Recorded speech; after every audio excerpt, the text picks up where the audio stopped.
So I put a shade on, I turned the phone off, and I'm gonna leave it there for a minute. Let it cool off a little bit. When it goes dark like that, that doesn't mean you have to panic, but it means you can't see what's going on.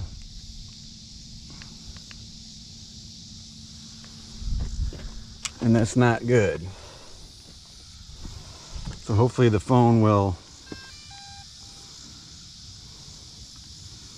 come back up at full brightness. And it looks pretty good. So we'll start the screen recording again. Turn on the controller and open the app again. This is much better.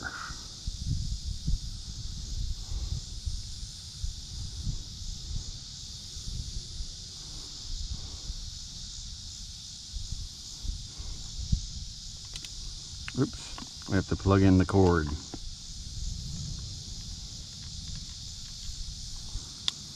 Had to unplug it to put my shade on.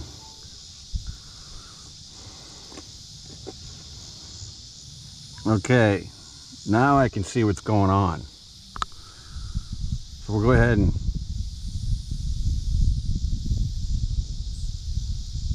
take off.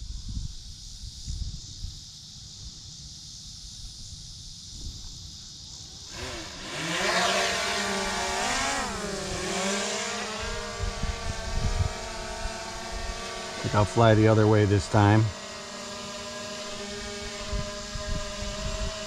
You notice at the bottom of the screen, let me fly towards this tree.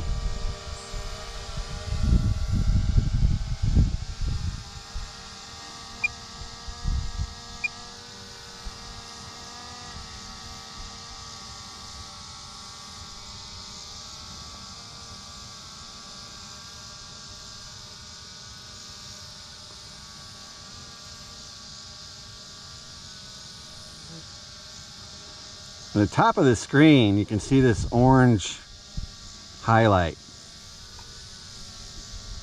Very top of the screen there. That means you're getting close to something.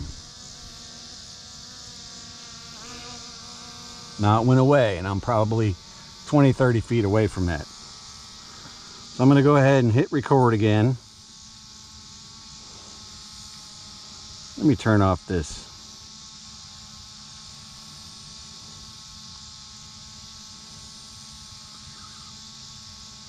overexposure warning. That's kind of annoying.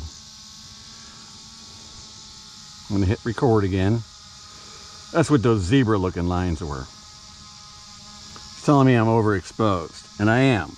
I'm at 0.13 or 1.3, so I need to change my shutter speed a little bit.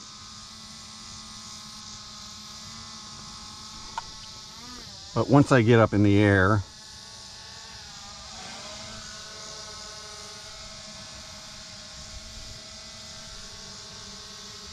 and start facing the camera down,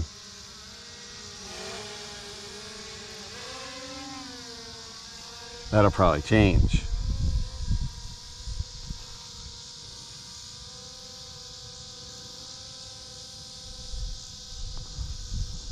So I'm at 170, 190 feet now.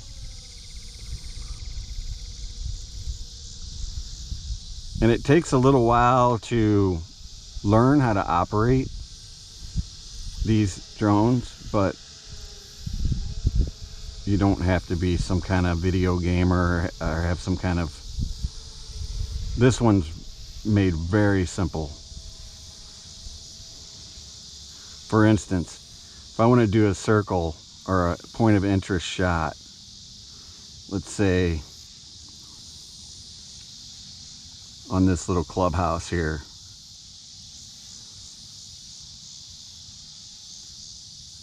and this drone also has a zoom. Zoom in on it just a little bit, adjust my camera. I want to do a point of interest on that.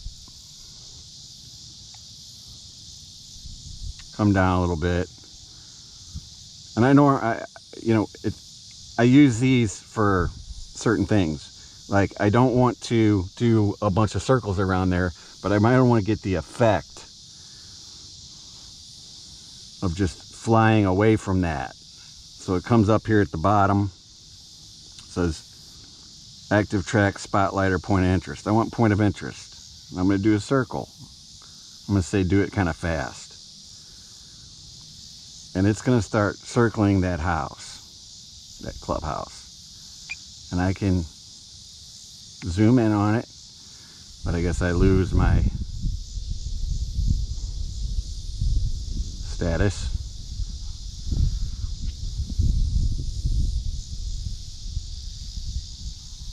I can change that speed to as fast. And no matter what I do with the drone, if you watch in the bottom left screen, the height, I can go up. I'm going up now. I'm up to, let's say I'm going to go to 300 feet about. It stays focused on that. I can also back away. Look at my distance. It's changing. It's up to 1100 now. And I can even turn the camera a little bit and then raise it up. Then I could stop that right there.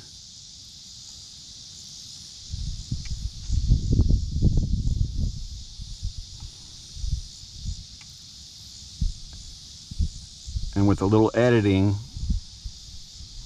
we can make that look like one fluid motion.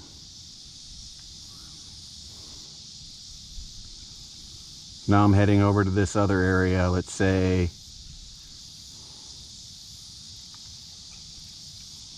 it's in a completely opposite direction. I'm going 26 miles an hour.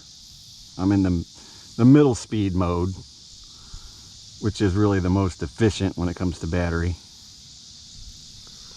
The drone right now is just crossing over my head. I can hear it.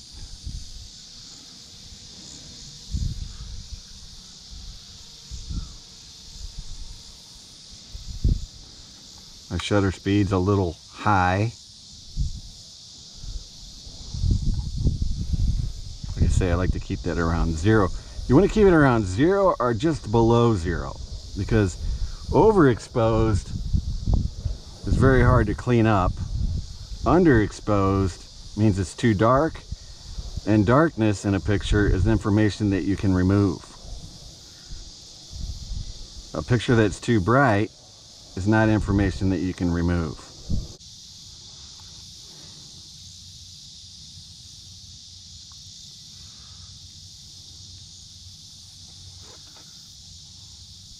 So it'll do a circle around their house, and I can actually fly in on it and down, and I can also fly away from it and go up.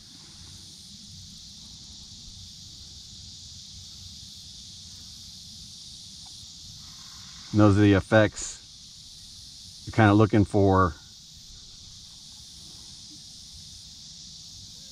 I can reverse the direction of the circle.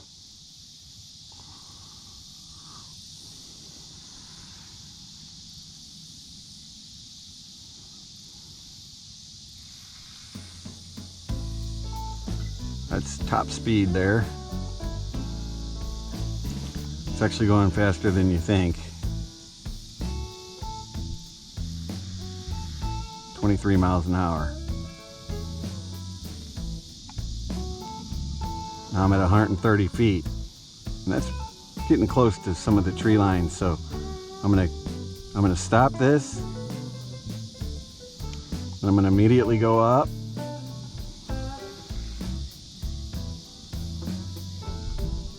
Fly out of there.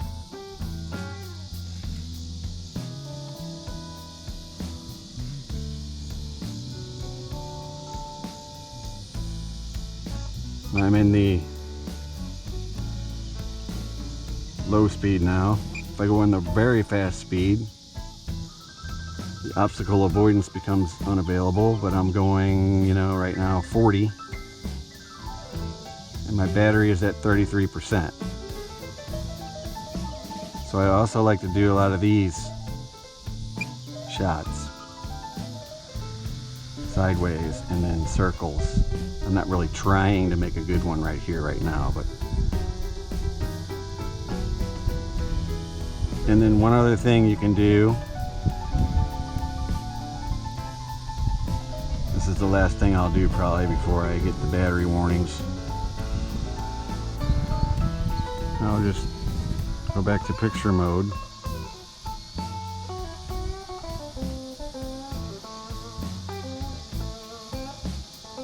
If I wanted to do a panoramic on here, go down to pano.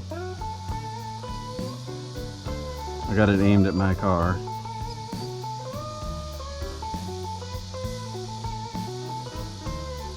Let's not change too much.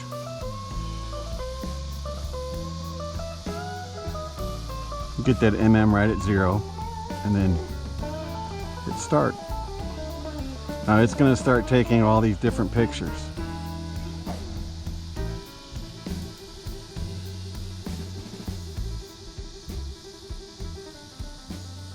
By about then,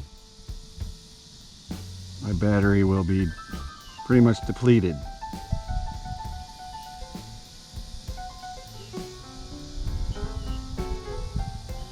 And I'll start getting all kinds of warnings.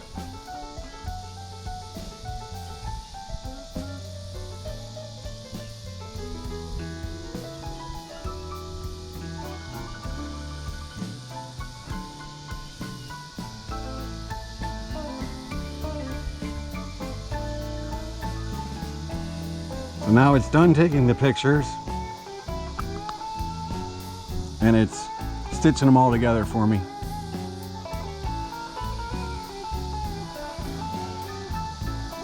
Now I'm just going to bring it in.